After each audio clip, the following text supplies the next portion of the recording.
మన ప్రభువును మన రక్షకుడైన యేసుక్రీస్తు నామములో మీ అందరికీ నా హృదయపూర్వకమైన శుభాభివందనాలు తెలియజేస్తున్నాను. దేవుడు మిమ్మును మీ కుటుంబాన్ని దీవించి ఆశీర్వదించునుగాక. ఆమేన్.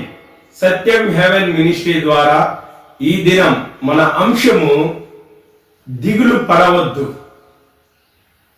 ప్రియ దేవుని ప్రజలారా, మరి దేవుడు యెహోషువతో అంటున్నాడు, నూను కుమారుడైన యెహోషువను దేవుడు ఇశ్రాయేలు ప్రజలను కానాను దేశానికి నడిపించు అని చెప్పినప్పుడు ఆయనకి దిగులు పట్టుకునింది,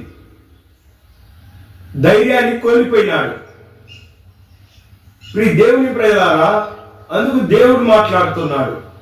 యెహోషువ గ్రంథం 1వ అధ్యాయము 9వ వచనములో, నువ్వు నిబ్బరము కలిగి ధైర్యముగా ఉండము, దిగులు పడకము, జడియకము. నీవు నడుచు మార్గం అంతటి నీ దేవుడైన యెహోవా నీకు తోడై ఉంటానని దేవుడు ఆయనకు ధైర్యాన్ని ఇస్తున్నాడు. దిగులు పడగాకు యెహోషువ, నువ్వు దిగులు పడగాకు. మరి ఎలా నడిపించుకొని వెళ్ళాలా, ఎలా పోషించాలా అని నువ్వు దిగులు పడగాకు. నీ దేవుడైన యెహోవానైన నేను నీకు తోడై ఉంటాను. ఈ మాటలు వినిచున్న ప్రియ దేవుని ప్రజలారా, ఏదైనా విషయంలో, కుటుంబ విషయంలో నువ్వు దిగులు పడి ఉంటున్నావా? నిబ్బరం లేకుండా ఉందా? అయితే దేవుడు నీతో మాట్లాడుతున్నాడు. యెహోషువకు తోడై ఉన్న దేవుడు నీకు తోడై ఉంటానని వాగ్దానం చేస్తున్నాడు. యెహోషువకు సహాయం చేసిన దేవుడు నీకు సహాయం చేస్తాడు. ప్రియ దేవుని ప్రజలారా, అబ్రహాము కూడా దేవుడు వాగ్దానం చేశాడు. అబ్రహామా, నేను నీకు సంతానాన్ని ఇస్తానని వాగ్దానం చేశాడు. ఆ తర్వాత ఆ వాగ్దాన ఫలము ఇంకా పొందుకోలే. అయితే దిగులు పట్టుకుంది ఆయనకు కూడా. ఆదికాండము 15వ అధ్యాయంలో దేవుడు మాట్లాడుతున్నాడు, అబ్రహామా, నీ బహుమానమును నేను అత్యధికం చేస్తాను అని దేవుడు మాట్లాడితే, అయ్యా నాకు సంతానం లేదు కదా. సంతానం లేకుండా ఇలాంటి దిగులు ఎంతో మందికి ఉంది.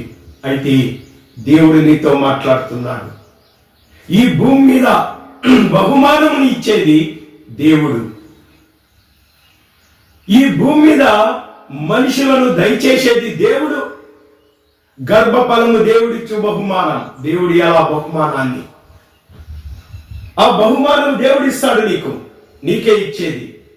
హన్నాకు కూడా దిగులు నింది, అలాగనే రాహేలు కూడా దిగులు నింది.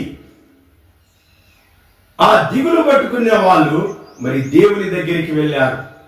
దేవుడు వారితో మాట్లాడు, అబ్రహామా, నిశ్చయముగా నీకు సంతానం నేను అనుగ్రహిస్తాను.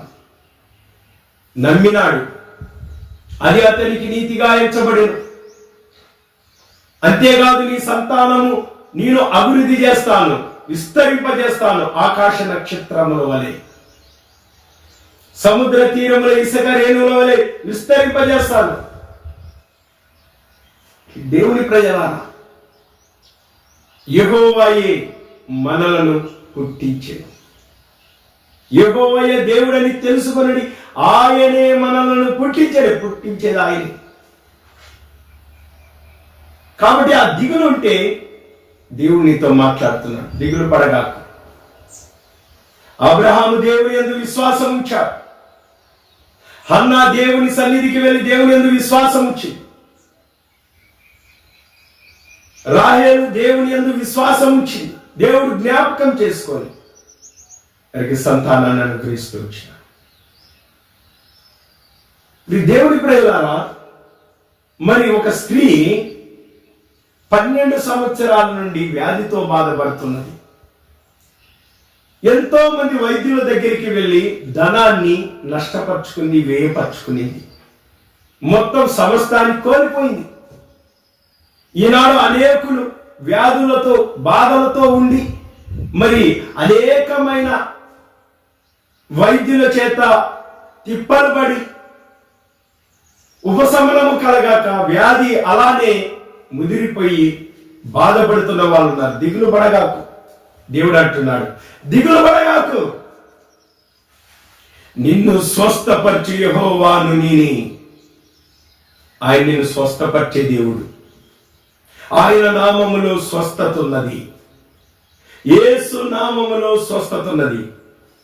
దేవుని ప్రజలకు విశ్వాసం ఉంచు.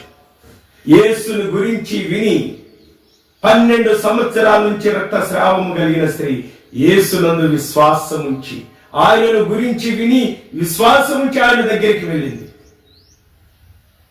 అంతవరకు దిగులుతో ఉన్నామా? ఎప్పుడైతే విశ్వాసంతో ఆయన వస్త్రపు చెంగు ముట్టితే చాలు బాగుపడతాది అనుకుంది, ముట్టింది, బాగుపడింది. ప్రభావము ఆయనలో ఉంది. యేసు క్రీస్తులో స్వస్థపరిచే ప్రభావం ఉంది, బాగు చేసే ప్రభావం ఉంది. ఆ దిగులుతో ఉన్నావా? అయితే దేవుడు నిన్ను స్వస్థపరుస్తాడు. నువ్వు ఎలాంటి అనారోగ్యంలో ఉన్నా నిన్ను స్వస్థపరిచే దేవుడు ఆయన, నిన్ను బాగు చేసే దేవుడు. దేవుని ప్రజలారా, దేవుడు స్వస్థపరిచిన నీ విశ్వాసమే నిన్ను స్వస్థపరిచిన.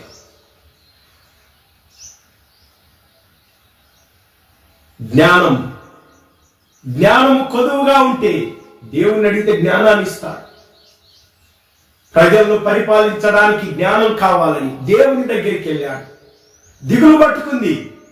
వారికి న్యాయం ఎలా నేను చెయ్యాలా, నీతి న్యాయం ఎలా జరిగించాలా, ఎలా తెలుసుకోవాలా, ఆ సమస్యలను అది ఖచ్చితమైనదా కాదా అని తెలుసుకోవడానికి, సువిశాలమని ఈ రాజ్యములో నీతి న్యాయంలో జరిగించడానికి, ప్రజలకు సరైన తీర్పునియడానికి కావలసిన జ్ఞానం కావాలి నాకని దేవుని దగ్గరికి వెళ్ళాడు సౌలు. దిగులు పట్టుకుంది. ఆ రాజ్యాన్ని చూస్తానే, రాజ్యంలో ఉన్న ప్రజలను చూస్తానే గిబియోను అనే ప్రాంతానికి వెళ్ళి 1000 దహన బలులు అర్పించినాక దేవుడు, ఇదిగో దిగులు పడగాకు సొలొమోనా, ఏం కావాలా నీకు? జ్ఞానం కావాలా? దేవుడు జ్ఞానాన్ని ఇచ్చినాడు,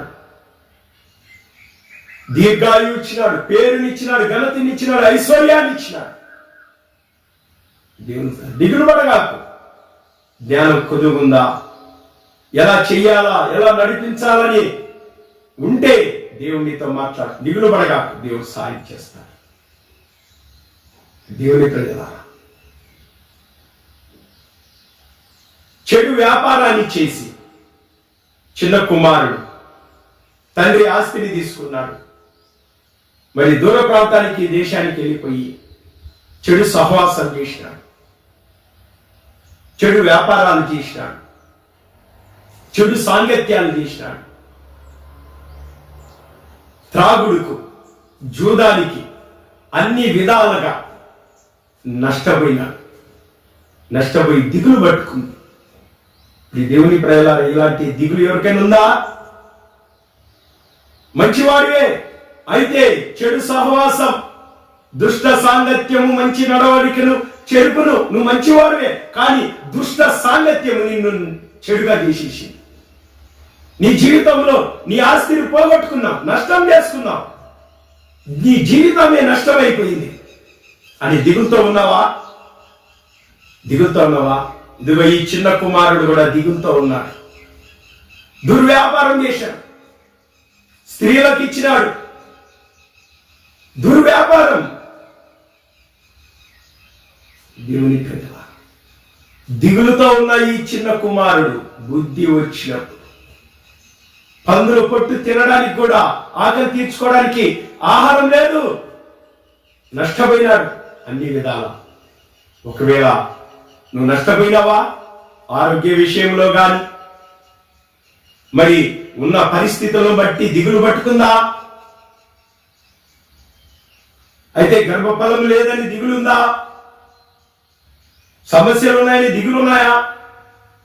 అయితే ఇదిగో దిగులు పడొద్దని దేవుడు అంటున్నాడు. దిగులు పడగాకు, నిబ్బరము కలిగి ధైర్యం ఉండు. నువ్వు ఆయన యొద్దకు వచ్చి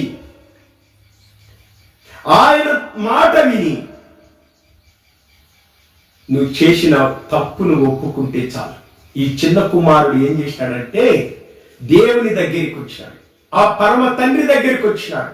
నిన్ను నన్ను పుట్టించిన ఆ సృష్టికర్త అయిన దేవుడు, భూమి ఆకాశాలను సృజించిన దేవుని దగ్గరికి వచ్చి, అయ్యా నేను పాపం చేసిన నీ ఎదుట నేను చెడులు చేసిన, నా హృదయం చెడిపోయింది, నా ఆలోచనలు చెడిపోయినాయి, నా మాటలు చెడిపోయినాయి, నా ప్రవర్తన చెడిపోయింది, అందుకే నా జీవితం నష్టమైపోయింది అని ఒప్పుకున్నాక ఆ తండ్రి చేర్చుకున్నాడు, తన రాజ్యంలో చేర్చుకున్నాడు, తన వారసునిగా చేర్చుకున్నాడు, ముద్దు పెట్టుకున్నాడు, ఉంగరం తొడిగినాడు, అధికారం ఇచ్చినాడు. దేవుని ప్రజలారా, నీ పాపాన్ని నువ్వు ఒప్పుకున్నావంటే దేవుడు మరలా నిన్ను చేర్చుకొని ఎలా అయితే పూర్వస్థితి నీదేది మంచి స్థితి ఉందో ఆ మంచి జీవితాన్ని నీకు ఇస్తాడు. నువ్వు ధన్యురాలు అవుతావు. దేవుడు నీకు మేలు చేస్తాడు, దిగులు పడగాకు. ఇదిగో మనుషులందరూ నష్టం చేసేవారే, దేవుడు నీకు మేలు చేసేవాడు. ఆయన ఆశ్రయించు, ఆయన మీద ఆధారపడు, ఆయన వైపు చూడు, ఆయన పాదాలు పట్టుకో, ఒప్పుకో ఆయన దగ్గర చేసినవన్నీ. ఆయన నిన్ను క్షమిస్తాడు. ఆయన నీ పాపము నా పాపముల కొరకు రక్తాన్ని చించి ప్రాణం పెట్టాడు.